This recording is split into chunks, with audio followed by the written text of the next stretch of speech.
bringing you in-depth discussion from one of the rad groups of online writers covering the Edmonton Oilers. Are you ready for Oilers Overtime? Join us as we talk news, rumors, trades, player grades, game results, and more. All featured on one of the most glorified teams in the NHL. From the great one to the next one. From the boys on the bus to the decade of darkness. This is Oilers Overtime. Welcome back, ladies and gentlemen, to another edition of THW Oilers Overtime with the Hockey Writers. My name is Jim Parsons. With me, as always, Colton Pank. Colton, how are you? I'm good, Jim. Trying not to panic too much over last night's result, but I know. We're now recording this on the heels of the most Mike Smith move ever. You know, he's got a 3-3 tie, 5 minutes left, just over 5 minutes left in the third period. Oilers have fought their way back into it. He sends one right up the middle when he goes to play the puck and gives it right to an awaiting Alex Iafallo, who bounced book. Now, to Mike Smith's credit, he did make a couple of key saves there, but the puck bounces around, winds up going back to the point, comes to the net, hits Philip Deneau, goes in. So it's 4-3. That's the way the score ends. So, yeah, we're all a little bit like, oh, my God, what the heck was that? That's kind of how we're feeling right now. But we'll talk a little bit about that tonight. We'll talk about game one. We'll talk about what's important for game two, what happens with Mike Smith, if anything, right? So we'll get into all of that today. Just a quick reminder, though, if you're watching this on YouTube, hit like and subscribe. If you're listening to this on your favorite podcast platforms, leave us a review on Apple Podcasts, for example. That would really help us out. So, Colin, let's start with the takeaways from game one. So the 4-3 loss, big loss. First loss on Oilers home ice in forever. Of course, it's the first game of the playoffs, right? What did you get? What was your main takeaway from that game? If we're ignoring the Mike Smith stuff, because we're going to get into that right away. So what other takeaway can you take from this first 4-3 loss? Yeah, I thought overall they actually played an okay game. I thought they obviously started a little slow. They got behind 2-0 there, but I thought there were some promising showings. Like, obviously McDavid played really well. I thought Kyler Yamamoto was good. I even thought Cassian, kind of a guy that we had just talked about, really hadn't been doing anything. He was kind of flying around through a couple big hits. So I think there are positives to build off of, but obviously, like you said, with what happened at the end there, it is very deflating. Yeah, Cassian was one of my guys that I had as sort of an unsung hero, potentially. I'd written an article the day before, maybe, that the first game went down. And I said there were 5 guys to me that seemed like if they did what they're supposed to do, they could be kind of sleeper picks here. Cassian was one of them. I thought he had a pretty good game. Now, he wasn't great, perfect all the time, but in the role that he is expected to play in the playoffs, he really did kind of do that. Duncan Keith, I thought, was really good. That slap pass to Yamamoto was a beauty. And his steadiness, even in the second intermission, I think it was, where he's like, okay, we've played 2 periods now. We need to settle in, play a little better defense. Unfortunately, he was on the ice for that last goal, but not necessarily his fault.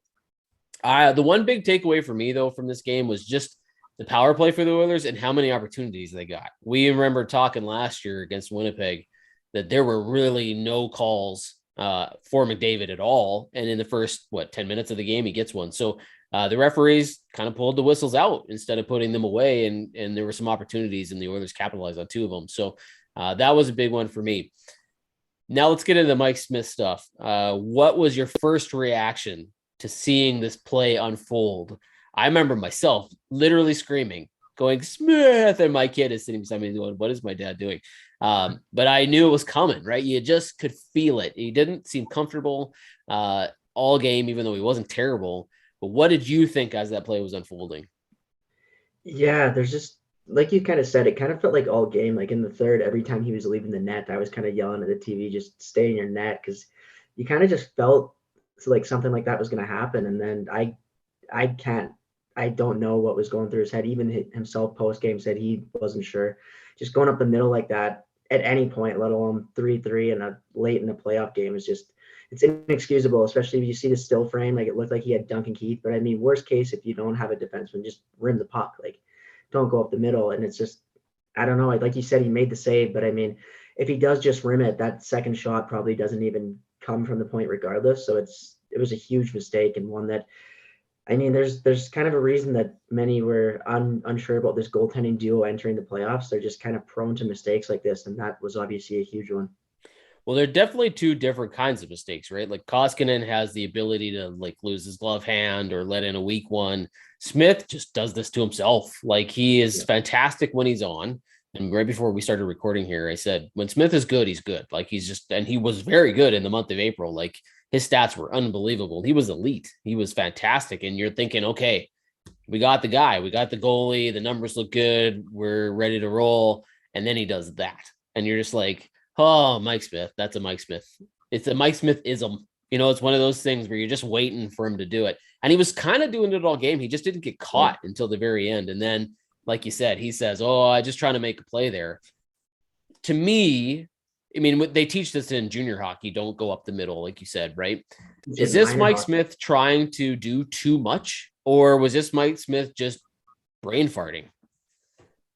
I mean, like, if you like, there's been so many times. I mean, obviously, he has the ability. Like, he is a good puck handler, but I think, just sometimes gets overconfident with it. Like, you see these plays from him like multiple times a year, and it just seems like, I mean, he's 40 years old now. He's been in the league for over a decade. Like, obviously, this is just him. Like, he's not gonna kind of learn from this. I think it's just kind of what he does, and everyone kind of says like, live by the puck handle and die by it, I guess. But I don't know. You think, especially late in a game like that, like, I personally would rather just, even if it means him not coming out to stop the puck for the defenseman, like, I think just the risk of him doing all that outweighs the reward. And we've seen that last night. So I don't know. It was just a frustrating mistake, and one that could end up being crucial. Yeah, well, I mean, fortunately, it's a 7-game series potentially. It's only game one, but the Oilers hadn't lost on home ice in forever. That was a big moment for them. And McDavid did point out, he's like, maybe we got caught up in the emotion of having fans back for the first time in a while, and we didn't really handle that well. They did not play, in Smith's defense, a very good first period. The Oilers were not very good to open the game. Like you said, they were down 2-0, and it took a couple power plays for them to really kind of get back into the game. That nice McDavid goal, the first one, that was unbelievable.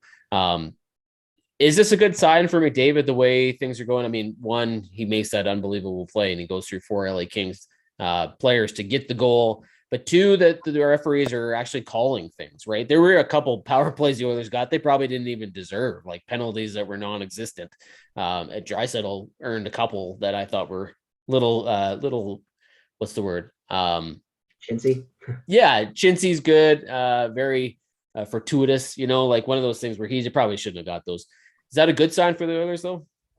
Yeah, I think so. Like, there was one cross-check in particular that they called, I think, on Draisaitl that just, like, I couldn't believe that's a bad regular season call, let alone playoffs. But I think if they do this, I was watching a few other games too, and it seems like the refs are definitely making more calls than years past, which I honestly prefer. I've never really understood the whole, like, ditch the rule book thing in the playoffs. I don't think it makes sense. And obviously, as an Oilers fan and just with the Oilers, it really kind of goes against them, because they really need that power play in order to be successful. So obviously, I think it's a great sign if that continues. We'll see. Obviously, like, a few of those calls last night, I think, were just bad calls. So I don't know if they'll end up with that many opportunities, but the fact that they seem like willing to call what they would call in the regular season bodes really well for the Oilers. Yeah, I was going to say, I think what I got from the power plays, one, that it was clicking pretty good, but two, that the Oilers didn't play well enough 5-on-5, which was something they were doing a very good job of as the regular season ended. They did not play a very strong 5-on-5 game. The second period, it was kind of a different story. First and third, not great 5-on-5. So they were kind of bailed out with their power play in that game one. So I'm not sure, even if the Mike Smith thing happens, if not for some really happy calls for the Oilers, that maybe they're in that game, right? So I think they need to be better in game two. Let's go there. What do you think the keys are here for the Oilers? If we're talking game two, which you almost have to say it's not a must win technically, but the way the Oilers are playing at home, the way that they've played on the road, not nearly as good. How big is game two? Yeah, like you said, I mean, technically speaking, not a must win, but I mean, to go down 0-2 with home ice, I think, especially with the past two playoff performances they put up, like, this has to be already kind of weighing on them. I know they're saying all the right things, but like, this doubt has to creep into your mind a little bit. So I think they really do have to win that game. And I think the key would just be a quicker start. Like you said, the first period yesterday, they just kind of came out flat, and they can't afford to do that again. Like, I think McDavid even commented after McClellan did a really good job with line matching. Like, he had Philip Deneau out there against some guys, Anze Kopitar. So they're just going to really need to start out like right off the bat and then play better 5-on-5, like you said.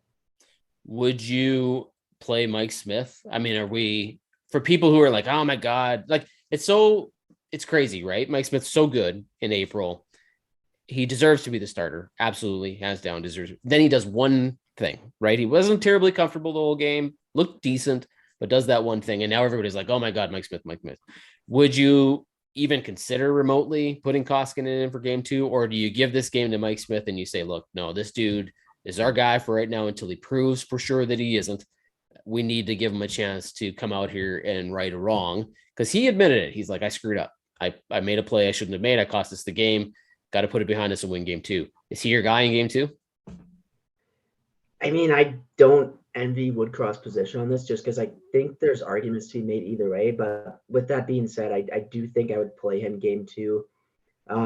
Just because I think then if you lose with Koskinen in game 2, then it's just kind of like Smith's out of sync. He was off that game. So I think you do go Smith. And then obviously if you lose game 2, then turn to Koskinen. But I mean, there's arguments to be made either way. Like I know Smith had the better regular season numbers, but like the Oilers just seemed to win in front of Koskinen. Like I think he had 27 wins on the season. So there is arguments both ways. Like I mean, I don't know. Do you think Smith too?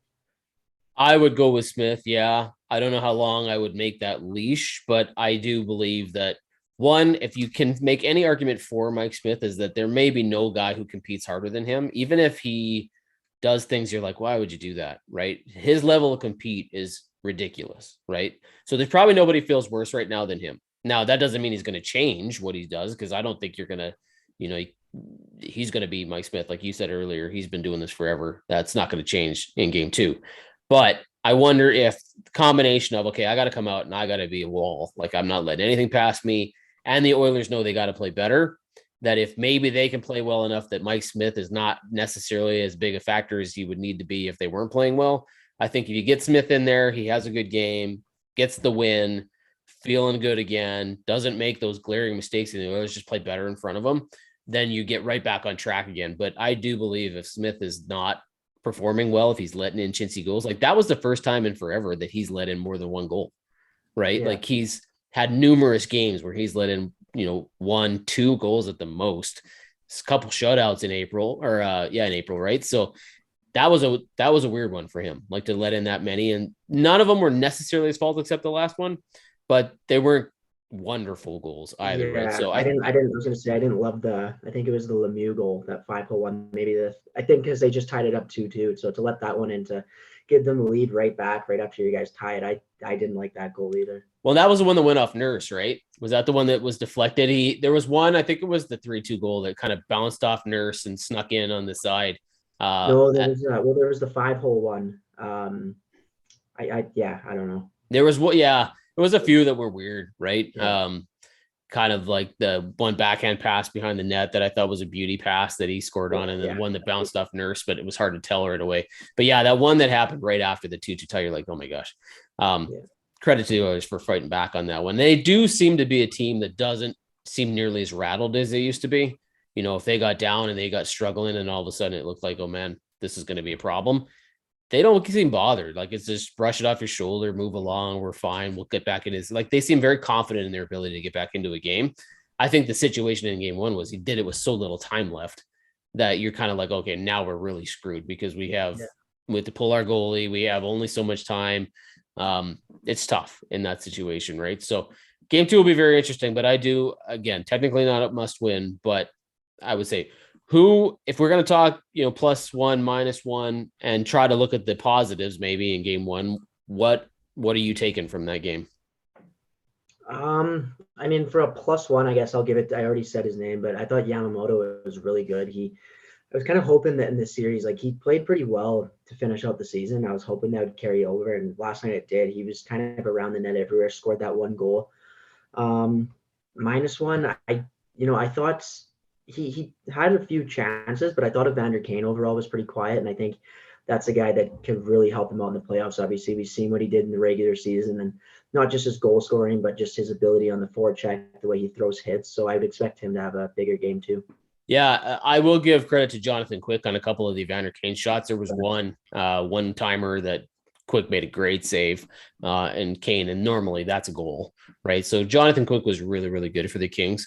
+1 for me. I would agree with your Yamamoto, but if I'm going a different direction, just to go a different direction, I did like Ryan McLeod's game. I thought he was very quick, very effective. I think he probably got a couple opportunities up there to do more stuff. I thought he was excellent on the penalty kill, which was really good for the Oilers.